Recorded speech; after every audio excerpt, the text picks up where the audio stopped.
नाज़रीन इकराम, पाकिस्तान और दुनिया भर से ताल्लुक़ रखने वाले पीटीआई के चाहने वाले लाखों करोड़ों लोगों को बहुत बहुत मुबारक हो। इमरान खान और शाह महमूद कुरैशी को साइफर केस के अंदर जमानत मिल चुकी है। ये वही साइफर केस है जिसके अंदर जो है इमरान खान के लिए सजाए मौत और उम्र कैद मांगी जा रही थी।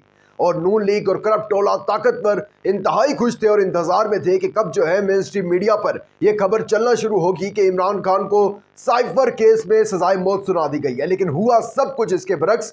और आज जो है आपके कप्तान को ऑलरेडी ही सादिक और अमीन का लक़ब मिल चुका था, लेकिन आज जो है आज आपके मुल्क की अदालतों ने, पाकिस्तान की अदालतों ने, पाकिस्तान के जजेस ने आपके कप्तान इमरान खान को मासूम भी करार दे दिया है। साइफर केस में इमरान खान और शाह महमूद कुरैशी की सिर्फ जमानत नहीं हुई, बल्कि केस, ये जो साइफर केस है, यही जो है कायम मकाम चीफ जस्टिस जो है उन्होंने उड़ा कर रख दिया है। इसके साथ साथ जुम्मे का जो दिन है ये वैसे ही नून लीगियों पर बड़ा भारी पड़ता है। वैसे तो बड़ा मुबारक दिन है, लेकिन नून लीग के लिए बड़ा भारी है। कभी उनके खिलाफ फैसले आ जाते हैं तो इसमें भारी हो जाता है उनके ऊपर, और कभी जो है वो इमरान खान के हक में फैसले आ जाते हैं और इसलिए जो है नून लीगियों पर भारी पड़ जाता है। लेकिन आज आपका कप्तान जो है वो सुरखरू हुआ है। और मैं पहले भी कह चुका हूँ, जब जब फेयर ट्रायल होंगे इस मुल्क के अंदर, इस मुल्क की अदालतों में, तब तब आपका कप्तान सुरखरू होगा। प्रोसिक्यूटर से इतने सवालात किए कायम मकाम चीफ जस्टिस ने, लेकिन एक सवाल का जवाब भी नहीं था। और ऐसे सवालात आप हैरान हो जाएंगे कि जो जो ये इल्ज़ामात लगाते थे, आज कायम मकाम चीफ जस्टिस ने इनसे वो सवालात किए, लेकिन प्रोसिक्यूटर के पास उनका एक का भी जवाब नहीं था। मैं ये सारा डिटेल में आपके सामने रखता हूँ, क्या सवालात थे, अब इस केस का बनेगा क्या। लेकिन आगे बढ़ने से पहले चैनल को सब्सक्राइब करके शुक्रिया का मौका दीजिएगा, वीडियो को लाइक और शेयर लाजमी कीजिएगा। नाज़रीन इकराम, आज साइफर केस में इमरान खान और शाह महमूद कुरैशी की जमानत हो चुकी है। और यकीन करें कि मैं अपने काफ़ी व्लॉग्स में कह चुका था, बल्कि मुझ समेत काफ़ी लोगों ने कहा था, कुछ सहाफ़ियों ने कहा था, बड़े बड़े जो सहाफ़ी हैं, कि इमरान खान को साइफर केस में सज़ा इन्होंने दिलवानी है और देंगे ये सज़ा किसी न किसी तरीके से।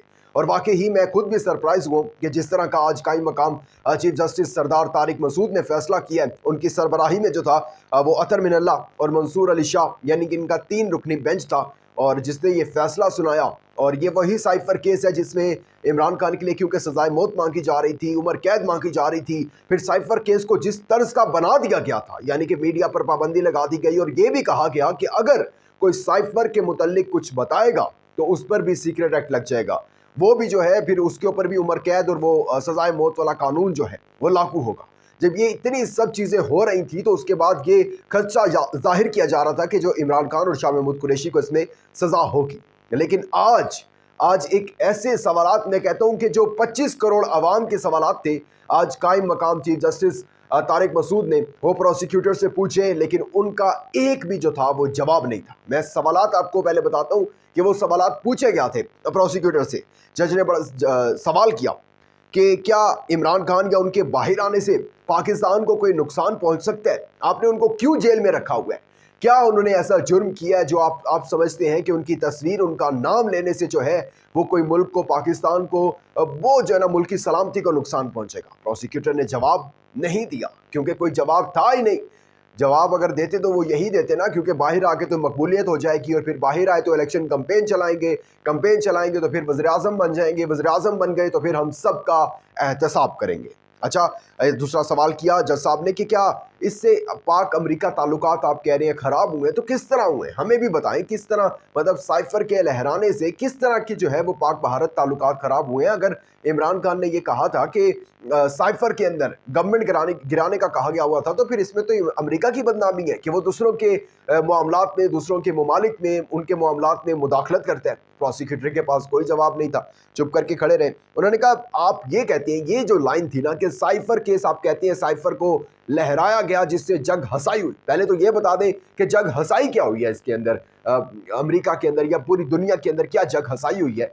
लेकिन चले हम मान भी लेते हैं जग हसाई हुई है, तो क्या जो आपने साबिक वज़ीर आज़म को मुद्दत नहीं पूरी करने दी, उससे जग हसाई नहीं हुई थी आपकी? क्या जो आप बलोच लोगों के साथ, ख़वातीन के साथ, मर्दों के साथ, बच्चों के साथ कर रहे हैं, पूरी दुनिया देख रहा है, क्या उससे आपकी दुनिया में जग हसाई नहीं हुई है? कोई जवाब नहीं था प्रोसिक्यूटर के पास।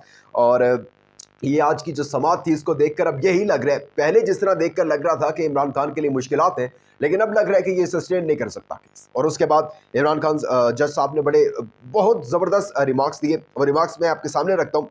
जैसा आपने कहा कि साबित नहीं कर सके ये लोग कि साइफर के मुल्क में जो है लीक हुआ है, जो ये लहराया गया उससे मुल्क के मफादात को कोई नुकसान पहुँचे या किसी भी चीज़ की कोई जो है वो खिलाफ वर्जी हुई है, कोई कानून की खिलाफ वर्जी हुई है, ऐसा कुछ नहीं हुआ। सिर्फ मफरूज़े पर मबनी था ये केस और ये जो है अब केस बनता ही नहीं है और इस केस की कोई भी जो है वो वैल्यू नहीं रही है। और अब ये केस ना सिर्फ इमरान खान और शाह महमूद कुरैशी की ज़मानत हुई है, बल्कि ये केस भी उड़ कर रख गया है, उड़ा दिया गया है कायम मकाम चीफ जस्टिस सरदार तारिक मसूद की जानिब से। और एक लाइन जो थी बड़ी ज़बरदस्त, और आज वो मैं पढ़ भी रहा था पोस्ट के शरीका नू अग लग रही होगी। क्यों? क्योंकि जब ये जस्टिस साहब ने कहा कि साबिक वज़ीर आज़म मासूम है, इसलिए कि जब तक कोई जुर्म साबित ना हो आप किसी को मुजरिम नहीं कह सकते। और इमरान खान का जुर्म अभी तक साबित नहीं हुआ और आप लाख कोशिशें भी कर लें, इमरान खान का जुर्म साबित नहीं कर सकेंगे। अपना बहुत ज़्यादा ख्याल रखिएगा, अपना इंपॉर्टेंट फीडबैक देना मत भूलिएगा। दीजिएगा इजाज़त, अल्लाह हाफ़िज़ Nasir. For more informative videos, subscribe our channel and press the bell icon.